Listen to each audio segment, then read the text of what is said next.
Oh, I don't care what profession you're in. You are a teacher. You can be a stay-at-home mom, a stay-at-home dad. You're still a teacher, right?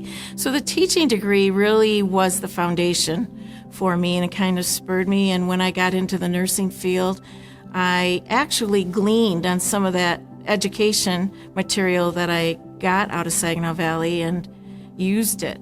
During the early 80s, teaching jobs were far and few between. I worked for the Saginaw public school system and sub for a year, taught a summer school session for government, and then quickly realized I didn't want to be a substitute. So I went back and got my RN degree.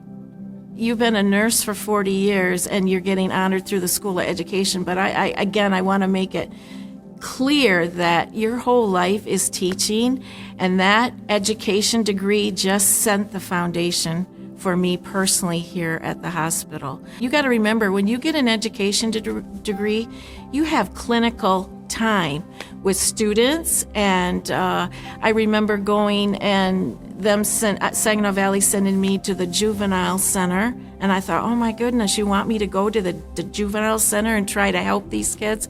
And I did, and I felt like I did. So, it's that kind of stuff. I want people to know that just because you start out in one field in life doesn't mean that you can't morph into something else.